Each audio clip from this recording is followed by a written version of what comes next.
Six day war 1967। दोस्तों, आज हम एक ऐसी वॉर की बात करने वाले हैं जिसने 1967 में मिडिल ईस्ट का नक्शा ही बदल कर रख दिया था, और वो भी सिर्फ 6 दिन में। उन 6 दिनों में इजराइल न सिर्फ अपने से ज्यादा रिसोर्सेज वाली 3 अरब आर्मीज को हरा देता है, बल्कि अपने ओरिजिनल साइज की तुलना में 4 गुना टेरिटरी भी गेन करता है। साथ ही रीजन की प्री एमिनेंट मिलिट्री पावर बनकर भी उभरता है। इस वॉर ने इजराइल को सर्वाइवल के लिए फाइट करने वाले नेशन से एक ऑक्यूपायर और रीजनल पावर हाउस में ट्रांसफॉर्म कर दिया था। आज 50 साल से ज्यादा गुजर जाने के बाद भी इस वॉर के आफ्टर इफेक्ट्स देखने को मिलते हैं। तो आइए इसके बारे में विस्तार से जानते हैं। बैकग्राउंड। दोस्तों, 1967 में 6 डे वॉर अचानक से नहीं हो गया था। ये इजराइल और अरब स्टेट्स के बीच कई दशकों से चल रही पॉलिटिकल टेंशन्स और मिलिट्री कॉन्फ्लिक्ट्स का नतीजा था। 1917 में ब्रिटिश गवर्नमेंट द्वारा की गई बाल्फोर डिक्लेरेशन में कहा गया था कि वो पैलेस्टाइन में जूइश लोगों के लिए नेशनल होम के एस्टैब्लिशमेंट को सपोर्ट करते हैं, और तभी से जूज यहां बड़ी संख्या में आने लगे थे। सेकेंड वर्ल्ड वॉर के दौरान ये ट्रेंड और भी ज्यादा बढ़ जाता है। इसके बाद नवंबर 1947 में यूनाइटेड नेशंस के रेजोल्यूशन 181 के तहत पैलेस्टाइन को अरब और जूइश स्टेट्स में पार्टीशन करने का फैसला होता है, और ज्यूज और अरब्स के बीच तुरंत ही क्लैशेस शुरू हो जाते हैं। पैलेस्टाइन एक अरब टेरिटरी थी, और यहां रह रहे मुस्लिम्स को उनके ही घर से बेदखल करने का काम शुरू हो गया था। वहीं ज्यूज अपनी रिलीजियस मान्यता के अनुसार इस रीजन को अपना इंसेस्ट्रल होमलैंड मान रहे थे। इस बीच मई 1948 में इजराइल अपनी इंडिपेंडेंस डिक्लेयर कर देता है, और इसके रिएक्शन में अरब फोर्सेस, जिसमें इजिप्ट, जॉर्डन, सीरिया, लेबनान और इराक जैसे देश शामिल थे, इजराइल पर अटैक कर देते हैं। इसे फर्स्ट अरब इजरायली वॉर भी कहते हैं। यह एक फेल्ड इन्वेजन रहा था। फरवरी और जुलाई 1949 के बीच इजराइल और अरब स्टेट्स के बीच सेपरेट आर्मिस्टिस एग्रीमेंट साइन किए जाते हैं, जिसके बाद इजराइल और उसके नेबर्स के बीच एक टेम्पररी फ्रंटियर फिक्स हो जाता है। इसके बाद 1956 में सुएज क्राइसिस के दौरान दूसरा मेजर कॉन्फ्लिक्ट हुआ था, और फिर लेट 1950s और अर्ली 1960s का एरा रिलेटिवली काम रहता है। लेकिन पॉलिटिकल सिचुएशन अभी भी चाकू की नोक पर ही रखी हुई थी। अरब लीडर्स 1948 की वॉर में हुए अपने मिलिट्री लॉसेस से तो परेशान थे ही, साथ ही इस दौरान हजारों की संख्या में क्रिएट हुए पैलेस्टीनियन रेफ्यूजीज भी उनकी समस्या को बढ़ा रहे थे।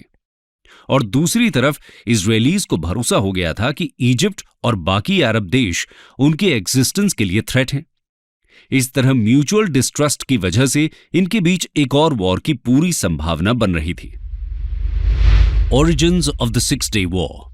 दोस्तों, 6 डे वॉर को चिंगारी देने का काम सीरीज ऑफ बॉर्डर डिस्प्यूट्स करते हैं। मिड 1960s में Syrian bagged Palestinian gorillas Israeli border पर अटैक करना शुरू कर देते हैं, जिसके जवाब में इजरायल डिफेंस फोर्सेस भी रेड्स शुरू कर देती हैं। अप्रैल 1967 में सिचुएशन और ज्यादा गंभीर रूप ले लेती है। इजरायल और सीरिया के बीच एक ferocious air and artillery engagement होता है। इस कांटे की टक्कर में 6 सीरियन जेट्स डिस्ट्रॉय हो जाते हैं। इसी बीच सोवियत यूनियन इजिप्ट से इंटेलिजेंस शेयर करता है, जिसमें यह कहा जाता है कि इजरायल सीरिया पर फुल स्केल इन्वेजन की तैयारी में है, और इसलिए अपने ट्रूप्स को नॉर्दर्न बॉर्डर की तरफ मूव कर रहा है। यह इंटेलिजेंस रिपोर्ट गलत जरूर थी, लेकिन इसने इजिप्ट के प्रेसिडेंट गमाल अब्देल नासेर को एक्शन लेने के लिए पुश कर दिया था। अपने सीरियन एलाइज को सपोर्ट देने के लिए ये इजिप्शियन फोर्सेस को साइनाई पेनिनसुला की तरफ एडवांस करने का ऑर्डर देते हैं।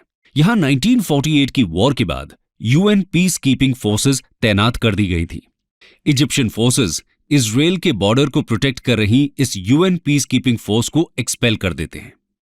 आने वाले दिनों में भी प्रेसिडेंट नासेर इजराइल के अगेंस्ट एक्शन लेना जारी रखते हैं। 22 मई को वो रेड सी और गल्फ ऑफ अकाबा को कनेक्ट करने वाले सी पैसेज स्ट्रेट्स ऑफ तिरान में इजरायली शिपिंग पर बैन लगा देते हैं, और एक हफ्ते बाद जॉर्डन के किंग हुसैन के साथ डिफेंस पैक्ट साइन कर लेते हैं। मिडिल ईस्ट की बिगड़ती सिचुएशन को देखकर American president Lyndon B Johnson दोनों साइड्स को ही फर्स्ट शॉट फायर न करने की सलाह देते हैं। साथ ही स्ट्रेट्स ऑफ तिरान को रीओपन करने के लिए इंटरनेशनल मैरिटाइम ऑपरेशन का प्लान बनाने की कोशिश भी करते हैं। हालांकि ये प्लान कभी बन ही नहीं पाता और अर्ली जून 1967 में इजरायली लीडर्स फैसला कर लेते हैं कि अरब मिलिट्री बिल्डअप को काउंटर करने के लिए वो प्रीएम्प्टिव स्ट्राइक लॉन्च करेंगे। इसका मतलब हुआ कि इस बार वो अरब्स की तरफ से पहला वार होने का इंतजार नहीं करेंगे, बल्कि खुद ही अटैक शुरू कर देंगे। 6-day war इरप्ट्स। 5 जून 1967 को Israel defence forces operation focus की शुरुआत करती हैं। ये इजिप्ट पर किया जाने वाला कोऑर्डिनेटेड एरियल अटैक था। 5 जून की सुबह लगभग 200 एयरक्राफ्ट्स इजरायल से उड़ान भरते हैं और मेडिटेरेनियन होते हुए नॉर्थ की तरफ से इजिप्ट पहुंच जाते हैं। इजिप्शियंस पूरी तरह सरप्राइज रह जाते हैं। उन्हें इजरायल के प्लान की भनक तक नहीं लगी थी। इजरायली एयरक्राफ्ट इसका फायदा उठाकर 18 अलग अलग एयरफील्ड्स पर धावा बोल देते हैं और लगभग 90% इजिप्शियन एयरफोर्स को जमीन पर ही खत्म कर देते हैं। इजिप्ट में मिली कामयाबी के बाद इजरायल अपने अटैक की रेंज बढ़ा देता है और जॉर्डन, सीरिया और इराक के एयरफोर्स पर भी ऐसे ही हमले करता है। दिन खत्म होते होते मिडल ईस्ट के आकाश पर पूरी तरह इजरायली पायलट्स का अधिकार हो जाता है। एयर सुपीरियॉरिटी बनने के साथ ही इजरायल की जीत तो मानो हो ही चुकी थी, लेकिन अभी भी कुछ और दिन तक दोनों साइड्स के बीच फियर्स फाइटिंग चलती है। 5 जून को ही इजिप्ट में ग्राउंड वॉर भी शुरू हो जाता है। एयर स्ट्राइक्स के साथ साथ इजरायली टैंक और इन्फेंट्री भी अटैक करना शुरू कर देते हैं और देखते ही देखते इजिप्ट के साइनाई पेनिनसुला और गाजा स्ट्रिप पर इजरायली फोर्सेस का डोमिनेंस हो जाता है। इजिप्शियन फोर्सेस अपनी पूरी ताकत से इजरायली असॉल्ट का सामना करती है, लेकिन फील्ड मार्शल अब्दुल हकीम आमेर के द्वारा दिए गए जनरल रिट्रीट के ऑर्डर के बाद इनमें अफरा तफरी मच जाती है और इसके बाद इजरायली फोर्सेस के हाथों इन्हें भारी कैजुअल्टीज फेस करनी पड़ती हैं। इसी बीच जॉर्डन को इजिप्शियन विक्ट्री की झूठी रिपोर्ट्स मिलती हैं और वो सेकेंड फ्रंट खोलते हुए जेरूसलम में इजरायली पोजीशंस पर शेलिंग करना शुरू कर देते हैं। इसका जवाब इजरायल ईस्ट जेरूसलम और वेस्ट बैंक पर एक डेवास्टेटिंग काउंटर अटैक करके देता है। 7 जून को Israeli troops old city of Jerusalem को कैप्चर कर लेते हैं, जो अभी तक जॉर्डन का पार्ट हुआ करती थी, और वेस्टर्न वॉल पर प्रे करके अपनी जीत सेलिब्रेट करते हैं। दोस्तों, वेस्टर्न वॉल, जिसे वेलिंग वॉल भी कहते हैं, ओल्ड सिटी ऑफ जेरूसलम में लोकेटेड जूज लोगों की पिलग्रिमेज प्लेस है। 6-day वॉर की अंतिम फाइट इजरायल के नॉर्थ ईस्टर्न बॉर्डर पर सीरिया के साथ होती है। 9 जून को भारी हवाई गोलाबारी के बीच इजरायली टैंक्स और इन्फेंट्री सीरिया के हेविली फोर्टिफाइड रीजन में घुस जाते हैं। इस रीजन को गोलन हाइट्स के नाम से जाना जाता है। दूसरे ही दिन गोलन हाइट्स पर भी इनका कब्जा हो जाता है। इस तरह 5 जून से शुरू होकर 10 जून तक, यानी कि मात्र 6 दिन में ही इजरायल अपने दुश्मनों को धूल चटा देता है। 10 जून 1967 को यूनाइटेड नेशंस के हस्तक्षेप से सीज फायर लागू कर दिया जाता है, जिसके बाद 6-day वॉर का अब्रप्ट एंड हो जाता है। 6 डे के इस वॉर का क्या परिणाम निकल कर आता है, आइए जानते हैं। Results of the 6-day war. दोस्तों, ये तो साफ है कि 6-day वॉर में इजरायल की जबरदस्त जीत होती है। एक हफ्ते से भी कम समय के अंदर एक यंग नेशन ने इजिप्ट के गाजा स्ट्रिप और साइनाई पेनिनसुला, जॉर्डन के वेस्ट बैंक और ईस्टर्न जेरूसलम और सीरिया के गोलन हाइट्स को जीत लिया था। इस जीत के बाद इजरायल का साइज 3 गुना हो गया था। 132 घंटे चली फाइटिंग में करीब 20,000 अरब्स और 800 इजरायलीज मारे गए थे। अरब लीडर्स अपनी इस भयंकर हार पर आश्चर्यचकित हो रहे थे। इजिप्शियन प्रेसिडेंट तो अपना इस्तीफा भी दे देते हैं। हालांकि इजिप्शियन सिटीजन्स स्ट्रीट डेमोन्स्ट्रेशंस के जरिए अपना सपोर्ट उन्हें दिखाते हैं, जिसके बाद वो वापस अपना ऑफिस रिज्यूम कर लेते हैं। दूसरी तरफ इजरायल में जश्न का माहौल होता है। इतनी बड़ी जीत के बाद इजरायलीज का मनोबल 7वें आसमान पर होता है और लोगों में नेशनल प्राइड की भावना चरम सीमा पर पहुंच जाती है। दोस्तों, ये सब तो इस वॉर का इमीडिएट नतीजा था, लेकिन इसके अलावा 6-day वॉर अपनी एक लेगेसी भी छोड़ जाता है। इसको समझना भी जरूरी है। Legacy of the 6-day war. 1967 के इस 6 डे वॉर के बहुत ही व्यापक जियोपॉलिटिकल कॉन्सिक्वेंसेस मिडिल ईस्ट में देखने को मिलते हैं। इसकी वजह से अरब इजरायली कॉन्फ्लिक्ट की आग और ज्यादा भड़क जाती है। वॉर में मिली हार से घायल होने के बाद अरब लीडर्स अगस्त 1967 में सूडान की कैपिटल खार्तूम में मिलते हैं और इजरायल से no peace, no recognition and no negotiation promise करने वाला एक रेजोल्यूशन साइन करते हैं। मतलब अरब स्टेट्स ना तो इजरायल देश को मान्यता देंगे, ना उसके साथ कोई नेगोशिएशन करेंगे और ना ही शांति स्थापित करने का कोई प्रयास करेंगे।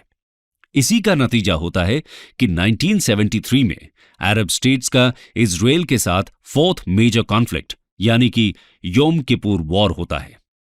वेस्ट बैंक और गाजा स्ट्रिप पर कब्जा होने से 1 मिलियन से भी ज्यादा पैलेस्टीनियन अरब्स इजरायल स्टेट का पार्ट बन जाते हैं। बाद में हजारों की संख्या में ये लोग इजरायली रूल छोड़कर भागते हैं, जिससे रेफ्यूजी क्राइसिस और भयंकर हो जाता है और इसी की वजह से रीजन में पॉलिटिकल टर्मोइल और वायलेंस की सिचुएशन बनी रहती है। 1967 के बाद से अरब इजरायली कॉन्फ्लिक्ट को खत्म करने के हर प्रयास में मुख्य मुद्दा 6 डे वॉर के दौरान सीज की गई टेरिटरीज का ही रहता है। 1982 में इजिप्ट के साथ पीस ट्रीटी करते हुए इजरायल ने साइनाई पेनिनसुला लौटा दिया था और 2005 में गाजा स्ट्रिप से भी विड्रॉ कर लिया था, लेकिन बाकी टेरिटरीज पर अभी भी इजरायल का कब्जा बना हुआ है। स्पेशली गोलन हाइट्स और वेस्ट बैंक अक्सर चर्चा में रहते हैं क्योंकि यहां इजरायल द्वारा अपनी सेटलमेंट्स का एस्टैब्लिशमेंट अभी भी जारी है। इन्हीं टेरिटरीज का स्टेटस किसी भी अरब इजरायली पीस नेगोशिएशंस में स्टम्बलिंग ब्लॉक का काम करता रहा है।